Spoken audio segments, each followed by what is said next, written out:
গঙ্গায় চলন্ত লঞ্চ থেকে মরণঝাঁপ, খেলার ছলে মৃত্যুকে আহ্বান। গঙ্গার জলে স্নান করতে নেমে তলিয়ে যাওয়ার ঘটনা নতুন নয়, প্রায়শই উদ্ধার হয় নিথর দেহ। কিন্তু এবার হাওড়া বাধাঘাট থেকে আহিরিটোলাগামী ফেরি সার্ভিস ও গঙ্গাবক্ষে দেখা যাচ্ছে এক চরম শিউরে ওঠার মতো দৃশ্য। আজ নয়, দীর্ঘদিন ধরে একদল কিশোর ও যুবক দল বেঁধে ঘাটে আসে, তারপর জীবন বাজি রেখে মেতে ওঠে এক বিপজ্জনক খেলায়। কখনো জেটি থেকে, কখনো বা চলন্ত লঞ্চ ধরে গঙ্গার মাঝপথ পর্যন্ত ভেসে গিয়ে অতল জলে ঝাঁপ। বাধাঘাটে 15ই আগস্ট 4 বন্ধু মিলে স্নান করতে নেমে বানের টানে তলিয়ে যায় এক কিশোর। পরদিন মেলে তার দেহ। গতকালও বালি থানার পালঘাটে তলিয়ে যাওয়া এক কিশোরকে উদ্ধার করে হাসপাতালে নিয়ে গেলে মৃত ঘোষণা হয়। আজ আহিরিটোলা ঘাটে লঞ্চের ওপর থেকে ঝাঁপ দিতে গিয়ে এক কিশোর ও 30 বছরের এক যুবক তলিয়ে যাচ্ছিল। ঠিক সেই মুহূর্তে গঙ্গায় সাঁতার কাটতে থাকা অন্য কিশোরদের সাহায্যে অলৌকিকভাবে বাঁচে তারা। হাবুডুবু খাওয়ার সেই রুদ্ধশ্বাস মুহূর্ত, বাঁচানোর আকুল চেষ্টা এবং লঞ্চ থেকে বিপজ্জনক ঝাঁপ মারার সমস্ত দৃশ্য আমাদের ক্যামেরায় এক্সক্লুসিভ ভাবে ফ্রেম বন্দী হয়েছে। বছরে এমন 15 থেকে 20টি মর্মান্তিক ঘটনা ঘটলেও কারো কোনো হুঁশ নেই। এই মরণঝাঁপ খেলার পেছনে রয়েছে আরো এক বিকৃত আনন্দ। লঞ্চের ধারে সেজেগুজে বসা মহিলা যাত্রীদের লক্ষ্য করে ওপর থেকে ঝাঁপ দেওয়া হয়, যাতে গঙ্গার জল ছিটকে এসে তাদের পুরো ভিজিয়ে দেয়। যাত্রীরা চরম অসুবিধা ও অস্বস্তিতে পড়লে কিশোরদের কাছে সেটাই যেন বড় বিনোদন। বাধাঘাট একটা লঞ্চের রুট আছে। এই লঞ্চের রুটে দেখা যায় যে বেশ কিছু বাচ্চা দুটো পাড়েই, আড়িয়াটোলাতে ও মেয়েতে বাধাঘাটে বেশ কিছু বাচ্চারা লঞ্চের ওপর উঠে চান করতে সময় আসেন এবং ঝাঁপ দেন। ঝাঁপটা দেন মহিলাদের লক্ষ্য করে, যাতে মহিলারা বেজে, তারপরে ওদের জীবনে ঝুঁকি থাকে। তারপরে এই যে ঘটনা, এটাই কিন্তু একটা জীবনের ঝুঁকিও রয়েছে ওদের। যে কোনো সময় যে কোনো দুর্ঘটনা ঘটতে পারে। কি বলবেন? বহু বছর ধরে এই যেমন জিনিস হয়ে আসছে এবং যারা ডেলি যাতায়াত করে, বিশেষ করে মহিলারা, তারা ভিজে যায়। তাদের টার্গেট করে এমন ড্রাইভ মারে যে তাদের সালোয়ার কামিজ, শাড়ি, তাদের সব ভিজে যায়।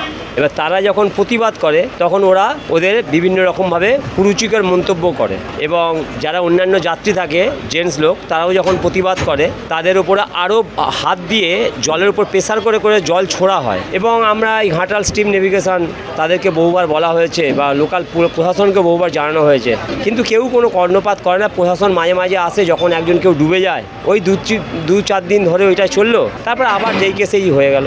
এবং আপনারা জানেন যে বাধাঘাটে এই কয়েকদিন আগে আমাদের ঘোষালবাগানে ওয়ার্ড নাম্বার 3 একটা ছেলের জলে ডুবে গেছে। কালকে পালপাড়ায়, বেলুর পালপাড়ায় কালকে একটা ছেলে পরশুদিন ডুবে গেছে। এবং এই শ্রাবণ মাসের মধ্যে দেখতে গেলে যে আমাদের বাধাঘাট, বেলুর মঠ, পালপাড়া এই সব মিলিয়ে অন্তত 9 থেকে 10 জন বাচ্চা ছেলে জলে ডুবে মারা গেছে। এবং তারা ওই এসেছে এবং ওই দেখুন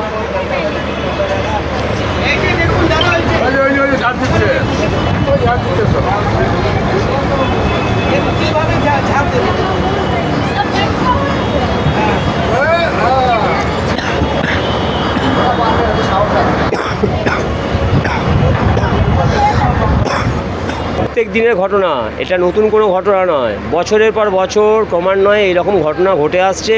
যখন একটা কোনো ঘটনা ঘটে, কেউ একজন জলে ডুবে মারা যায়, সেই আইডিতলা বলুন আর বাধাঘাট বলুন বা বেলুর মঠ বলুন, ওই লোকাল প্রশাসন আসে 2-3 দিন একটু দেখাদেখি করে, তারপরে আবার প্রশাসনও ভুলে যায়। আবার ওই লঞ্চের উপরে উঠে ডাইভ মারা হয়, মেয়েদেরকে ভেজানো হয়, ইপটিজিং করা হয়, বিভিন্ন রকম অঙ্গভঙ্গি করা হয়। এ নিত্য নতুন নয়, বছরের পর বছর চলে আসছে। আমরা বলেছি অনেক সময় কোম্পানি থেকে এসেছিলো এখান থেকে গত পরশু দিনকেও এসেছিলো, এসে শিপ ফেলছে, বললে বারণ করলে ঝুবড়ি ফুবড়ি থেকে সব উঠে আছে। এবার আমরা কত করবো।